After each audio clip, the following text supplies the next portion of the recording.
Bende Mataram. Audiobook, novel silat. Cerita, Hapraktikto. Bab 25. Selagi dia sibuk menggerayangi keadaan si pemuda, mendadak di luar restoran terdengar bentakan-bentakan dan bingar si Willem. Serentak darahnya tersirap. Terus ia melompat dari kursinya dan lari keluar. Betapa kagetnya, ia melihat 3 pemuda berpakaian putih sedang mengepung si Willem. Mereka berusaha hendak menyambar les, tetapi Willem berontak. Itulah mereka semalam yang menghadangnya.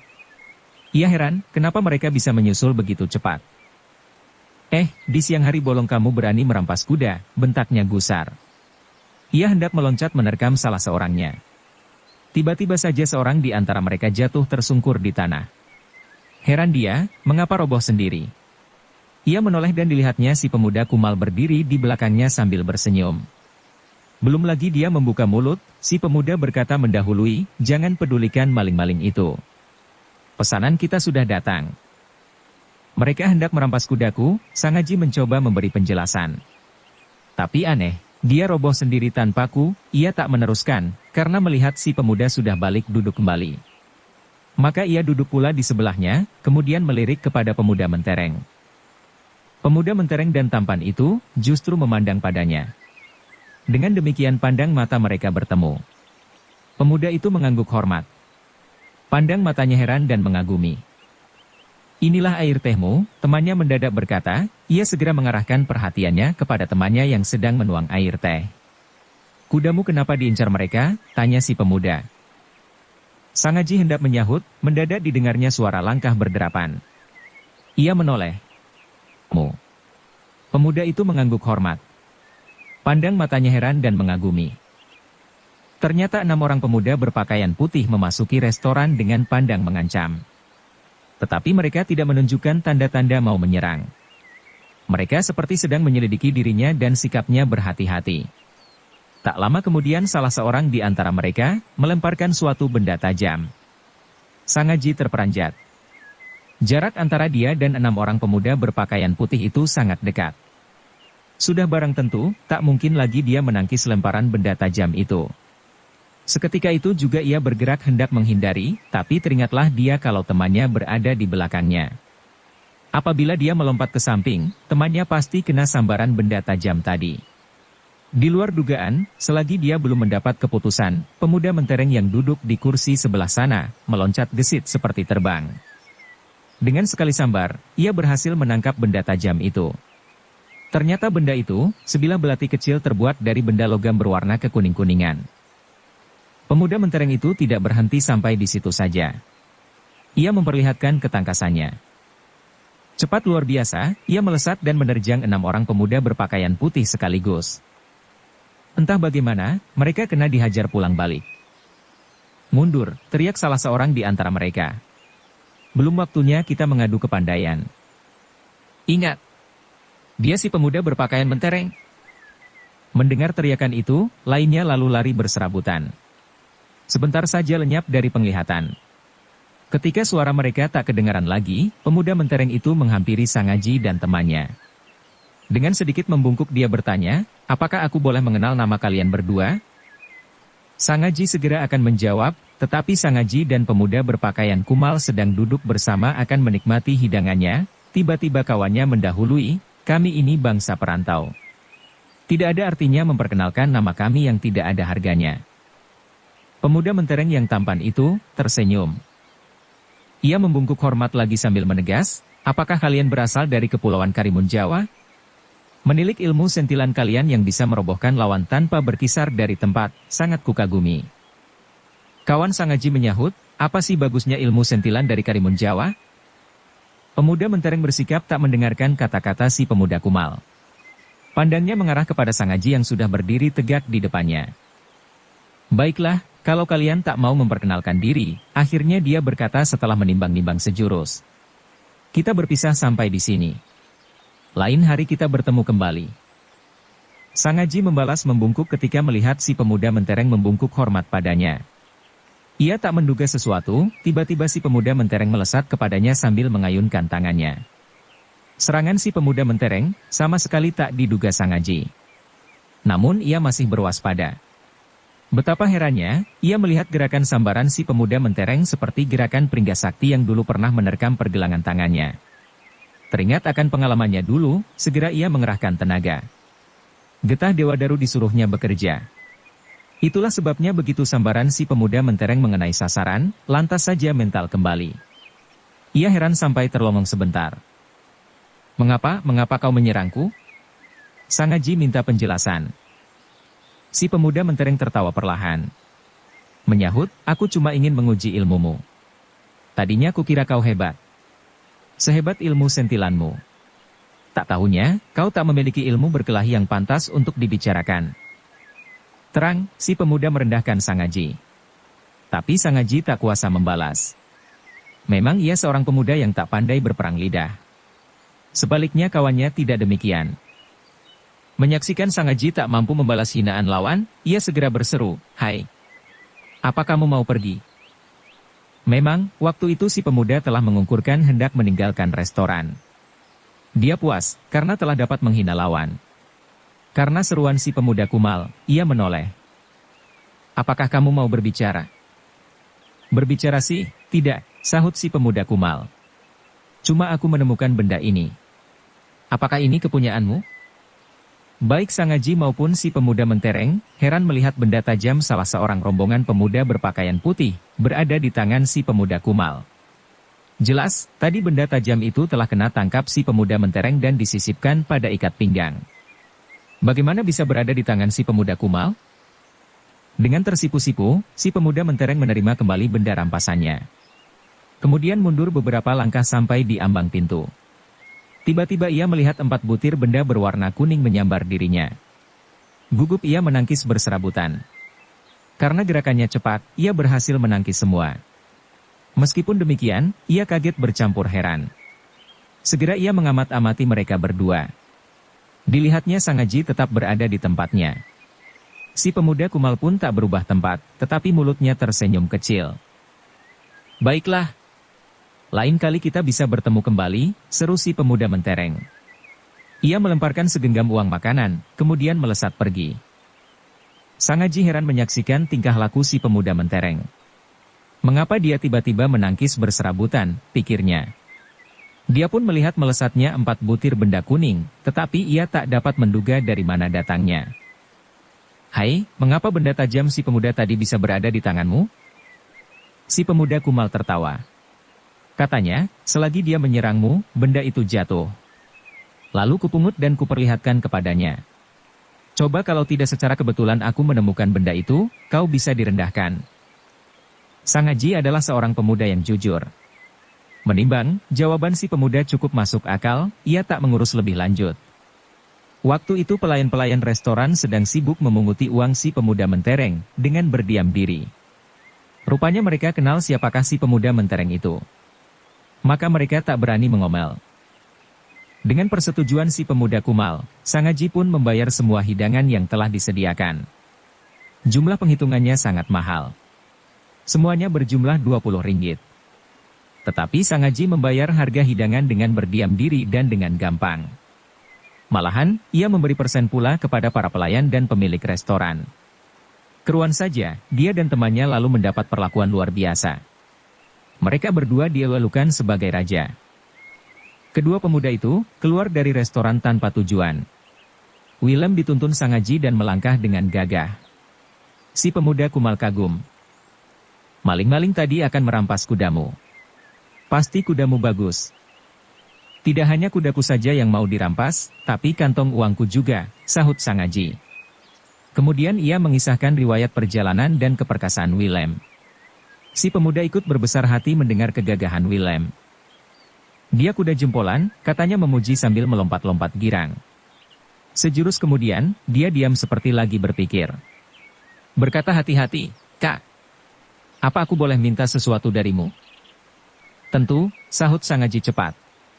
"Katakan." "Kalau aku bisa melakukan, tentu akan kukerjakan." "Sebenarnya aku senang juga pada si Willem." "Apa boleh kuminta?" "Kamu senang benar?" "Baik, akan kuhadiahkan si Willem kepadamu," sahut Sangaji pula. Si pemuda itu terperanjat. Sebenarnya dia hanya main-main belaka. Bukankah dia baru berkenalan? Ia sudah dapat memastikan kalau Sangaji akan menolak permintaannya. Tak tahunya, di luar dugaan, Sangaji meluluskan permintaannya. Hebat pengaruh kerelaan Sangaji melepaskan kudanya. Si pemuda kumal itu mendapat kesan bersimpang siur. Hatinya bercampur keharuan mendalam. Dia adalah seorang pemuda yang menurut keterangannya, tiada beribu lagi. Ia merasa tak dikehendaki juga oleh ayahnya. Itulah sebabnya, begitu menerima rasa kasih sayang dari Sangaji, seketika itu juga air matanya mengalir, ia menangis sedih sampai membungkuk-bungkuk di pinggir jalan. Keruan saja, Sangaji yang tidak merasa berbuat sesuatu yang aneh, jadi kebingungan. Segera ia meraih dan minta penjelasan mengapa dia menangis. "Apakah kamu sakit?" tanyanya. Si pemuda menggeleng-gelengkan kepala. Tapi ia terus mendekam menyembunyikan mukanya. "Adik, apa yang salah?" Sangaji minta penjelasan lagi. Memang ia pantas memanggil si pemuda adik, karena usianya jelas lebih muda daripadanya. Perlahan-lahan, si pemuda kumal mengangkat kepalanya. Kemudian menoleh dan mengamat-amati Sangaji. Pandangnya penuh haru dan rasa terima kasih. Sebaliknya Sangaji merasa tak berbuat sesuatu. Kini malahan keheran-heranan, ketika melihat warna pipi si pemuda kumal yang kehitam-hitaman luntur sedikit. Di balik warna kulit yang kehitam-hitaman, tersembunyilah kulit muka lagi yang berwarna kuning langsat. Apa dia menderita sakit, sampai menjadi pucat? Sangaji sibuk menduga-duga. Mendapat dugaan demikian, cepat ia memapah si pemuda kumal dan diletakkan di atas pelana si Willem. "Terima kasih," bisik si pemuda kumal. "Aku akan meneruskan perantauanku." Sangaji mengangguk sambil menepuk paha si Willem.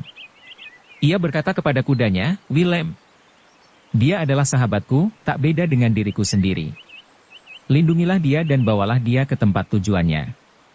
Nah, pergilah." Willem lantas saja lari berderap. Sangaji mengikuti dengan pandangnya sampai makin lama makin menjauh. Tiba-tiba ia melihat Willem berhenti beberapa waktu. Kemudian berputar kembali dan datang berbalik. "Apa ada yang ketinggalan?" Sangaji menyambut. Si pemuda kumal menggeleng. Tangannya melambai. Maka Sangaji menghampiri. "Kak, apa aku boleh mengenal namamu?" ujar si pemuda. "Ah!" Sangaji terperanjat. Baru kini sadar, kalau selama berkumpul dan berbicara, masing-masing belum memperkenalkan namanya. Maka serentak ia menjawab, "Aku bernama Sangaji." "Kamu siapa?" Si pemuda kumal tak menyahut.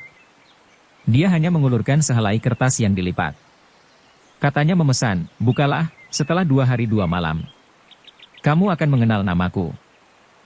Sangaji menerima lipatan kertas itu dengan berdiam diri. Setelah si pemuda pergi, dia meneruskan berjalan mencari penginapan.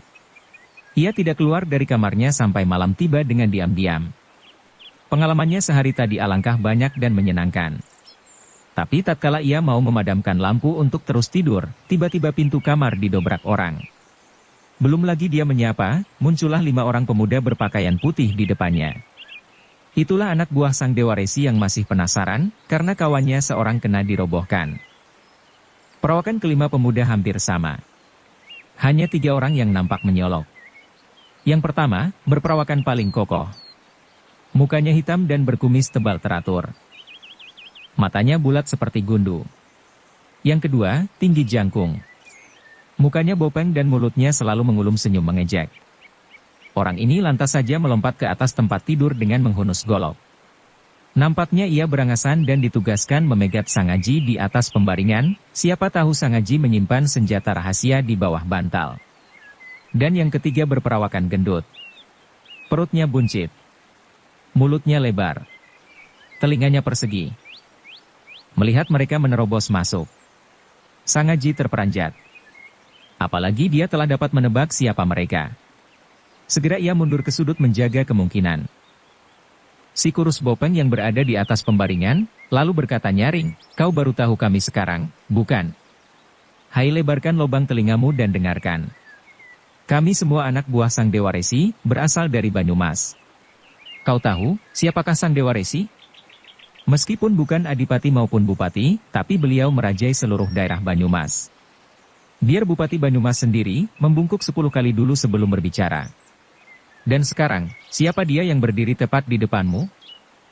Sang Haji mengarah kepada orang yang berperawakan paling kokoh dan berkumis tebal teratur. Terdengar si kurus Bopeng memperkenalkan, dialah pemimpin rombongan kami. Namanya Kartawirya, berasal dari Tasikmalaya. Orang Banyumas memberi julukan padanya, Singalodra. Dan dia yang gemuk itu bernama Cekatik, gelar Simpit Ceker Bebek. Sebab biarpun gendut, dia bisa berenang menyeberangi Nusa Kambangan seperti itik. Yang dua itu Kasun dan Maling. Aku sendiri diberi julukan Setan Kobar, sebenarnya nama kanak-anakku Bagus Irawan. Mendengar si kurus Bopeng menyebut dirinya Setan Kobar, Sang Haji bisa menerima. Memang rupanya mirip setan, seumpama di dunia ini benar-benar ada setan. Tapi tatkala memperkenalkan nama kanak-kanaknya sebagai Bagus Irawan, itulah yang tak cocok sama sekali. Bagaimana si kurus jangkung lagi bermuka Bopeng, bisa mempunyai nama bagus? Diam-diam, ia tertawa geli dalam hati. Tapi mulutnya membungkam dan kewaspadaannya tiada kurang. Sebenarnya apa maksud kalian kemari, dampratnya?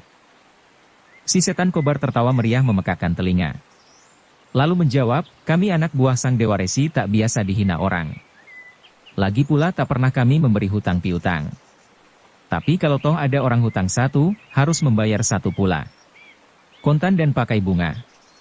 Dah, dengarkan apa kata pemimpin rombongan kami. Sang Haji pernah mendengar nama Kartawirya dari keterangan gurunya Wirapati. Dialah yang memberi tanda udara dan mengincar kantong uangnya. Pikirnya, orang ini tentu bukan orang sembarangan. Melawan dia seorang, belum tentu aku menang. Sekarang di sini ada 5 orang. Baiklah, aku berlaku bijaksana. Memikir demikian ia melirik ke jendela. Tapi si Setan Kobar benar-benar awas seperti setan. Dia tahu maksud Sang Haji, lalu mendamprat sambil tertawa meriah. Jangan kau berpikir bisa lari meloncat jendela. Baiklah, dengarkan kata Sang Singalodra akan berbicara, supaya kupingmu tidak kehilangan sepatah katanya. Sang Haji sadar, dia benar-benar terkurung rapat. Berbicara dalam hal pengalaman, mana bisa dia mengatasi mereka. Maka mau tak mau ia terpaksa mendengarkan dampratan si kurus Bopeng. Bocah, kata Kartawirya garang. Tak biasa aku menagih hutang seorang bocah. Lagi pula, mana bisa aku menerima pembayaran tanpa bunga. Sekarang jawablah. Di mana gurumu? Guruku tidak di sini. Kalau ada, masa membiarkan aku kalian kurung? Jawaban Sang Haji tepat dan masuk akal. Maka Kartawirya nampak terperanjat dan kecewa. Katanya, kalau begitu, ku beri kau kesempatan untuk bernapas malam ini. Esok pagi, kau harus datang menemuiku di perbatasan Cirebon sebelah timur bersama gurumu. Dengan begitu, kau bisa membayar hutang sebagaimana mestinya. Aku akan menunggu. Setelah berkata demikian, Kartawirya keluar dari kamar sambil memberi perintah, kita pergi. Tutup pintu. Mereka semua keluar dari kamar. Si kurus Bopeng melompat turun dari atas pembaringan. Lalu ia menutup pintu kamar dengan gerakan menghentak. Tentu saja, pintu terbanting keras sampai berbunyi berbeletokan. Sang Haji mendengar mereka menggerendel pintu. Kemudian ia memadamkan pelita dan duduk di tepi pembaringan. Lantas ia mengintip keluar dari sela-sela jendela, dilihatnya kamar terjaga rapat. Nampak si Setan Kobar, Cekatik gelar Simpit Ceker Bebek berjalan mondar-mandir bersama Kasun dan Maling. Kira-kira 1/4 jam lagi, Sang Haji mendengar suara gemerisik di atas genting. Lalu terdengarlah bentakan si kurus Bopeng, hai bocah! Jangan kau kira bisa kabur. Sang Haji heran. Siapakah yang dimaksudkan si kurus Bopeng? Dia sendiri berada di dalam kamar. Dengan menahan napas, ia benar-benar mengintip, mereka kelihatan sibuk. Si kurus Bopeng dan Cekatik gelar Simpit Ceker Bebek memasuki alam gelap seakan-akan bergerak mengejar sesuatu. Kita berdua tetap di sini, bisik Kasun kepada Maling. Mengapa tidak membantu, bantah Maling. Mereka pasti bisa menangkap dia. Apa perlu kita ribut-ribut?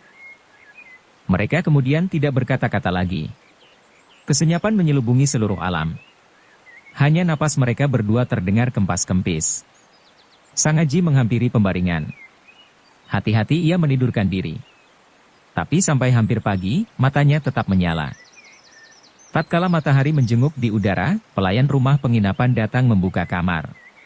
Pelayan itu mengucapkan selamat pagi dan datang mengantarkan makan pagi.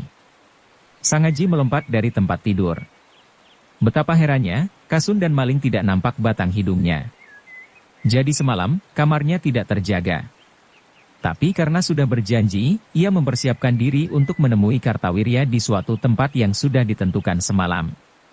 Cepat-cepat ia makan dan segera membayar penginapan. Di luar penginapan, mendadak ia disambut oleh Kasun. Orang itu memperlihatkan goloknya sambil memberi syarat agar mengikuti. Kalau mau melawan, Sang Haji merasa sanggup menumbangkan pemuda itu. Tetapi ia dididik kedua gurunya berwatak kesatria. Sekali berjanji, emoh ia mengingkari. Maka ia menurut. Ternyata dia dibawa mengarah ke timur. Sampai di perbatasan wilayah Cirebon, ia tak menjumpai sesuatu. Kini, hutan panjang mulai tergelar di depannya. Sang Haji mulai berpikir, guru berada di suatu tempat entah di mana. Tak mungkin mereka bisa tiba menolong diriku. Daripada aku dihina mereka, lebih baik kulawan sampai mati. Mendapat keputusan demikian, hatinya mantap. Ia disuruh menunggu di bawah pohon. Kasun kemudian pergi meninggalkannya seorang diri. Karena lama tidak muncul kembali, duduklah dia bersemadi menurut ajaran Ki Tunjung Biru. Getah Dewa Daru lantas saja bekerja. Seluruh tubuhnya terasa hangat dan segar. Hampir siang hari, dia menunggu. Kasun tak muncul lagi. Kemana dia? Apa dia sedang mengatur jebakan bersama teman-temannya? Serentak ia berdiri dan menghunus pedang. Selangkah demi selangkah ia memasuki hutan. Matanya dilayangkan ke sekitarnya, hendak berjaga-jaga jika terjadi suatu serangan tiba-tiba. Sekonyong-konyong teringatlah dia kepada pesan gurunya Wirapati, sekiranya kau merasa tak bisa memenangkan lawan, lebih baik mengundurkan diri. Karena ingatan itu dia berpikir, sekarang tidak seorang pun yang mengawasi aku. Mengapa aku tak melarikan diri? Hutan ini cukup lebat. Masa kurang akal untuk menyembunyikan diri? Ia segera mau melarikan diri, sekonyong-konyong terdengarlah suara makin kalang kabut. Hai monyet! Kambing! Jangkrik! Anak haram jadah! Ia heran bercampur kaget. Menilik suaranya, itulah lagu suara si Kurus Bopeng dan ketiga temannya. Di manakah mereka berada? Sang Haji memutar pedangnya, menjaga suatu kemungkinan. Tapi, mereka tidak juga datang menyerang. Hai monyet! Kambing! Jangkrik! Anak haram jadah! Terdengar lagi mereka memaki kalang kabut. Sang Haji terkesiap. Cepat ia mendongak. Ia tercengang-cengang sampai berdiri terlongoh-longoh. Di atas pohon si Kurus Bopeng, cekatik gelar simpit ceker bebek dan maling kelihatan bergantungan. Kedua kaki dan kedua tangan mereka terikat erat-erat. Nampaknya, mereka seperti terkerek ke atas dahan yang paling tinggi. Tali kerekan ternyata terpancang pada pohon lain, mereka mencoba meronta-ronta saat melihat Sang Haji. Tetapi justru bergerak, tubuhnya lantas berputaran. Karena di antara seluruh anggota badannya hanya mulutnya yang bebas, maka mereka memaki kalang kabut sejadi-jadinya. Sang Haji benar-benar heran. Tetapi melihat tubuh mereka berputaran dan bagaimana mereka repot hendak berusaha menghentikan Sri. Mau tak mau dia tertawa tergelak-gelak. Apa kamu sedang main akrobat? Jangan banyak cincong. Ayo turun. Tak sudi aku melihat permainanmu. Sang Haji agak geli. Mendengar Sang Haji berteriak demikian, si Murus Bopeng yang berangasan lalu memaki kalang kabut lagi. Monyet! Kambing! Jangkrik! Anak haram jadah! Moga-moga kau digerumuti iblis. Sang Haji tertawa terbahak-bahak. Ia memang telah memutuskan mau melarikan diri. Begitu ia melihat mereka berada di atas pohon, bukankah sudah terang di mana mereka kini berada? Maka ia mengundurkan diri sambil berseru, maaf. Tak bisa aku memenuhi undangan pemimpinmu. Aku terpaksa pergi. Mereka memaki kalang kabut lagi. Kali ini lebih seram dan sibuk. Merasa diri sebagai anak buah sang Dewa Resi yang disegani orang di seluruh Banyumas, mereka malu untuk minta pertolongan.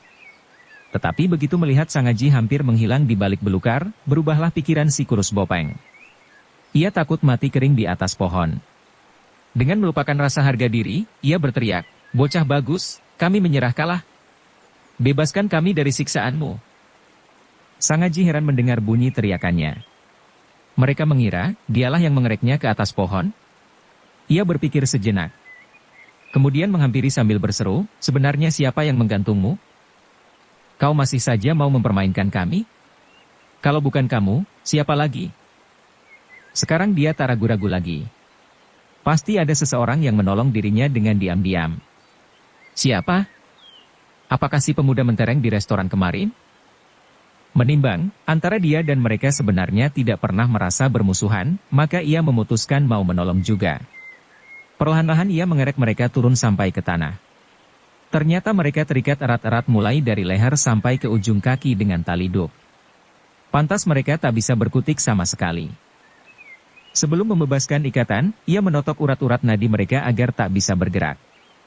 Kemudian pangkal paha didepaki. Sekalipun mereka berkauk-kauk kesakitan, ia tak mempedulikan.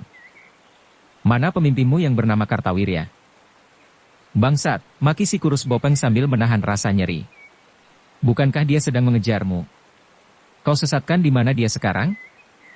Sang Haji tak menjawab. Ia melangkah pergi dengan berdiam diri. Berpikir, Kartawirya mengejar penolongku. Mereka bertiga digansem di atas pohon. Pantas Kasun tidak muncul kembali.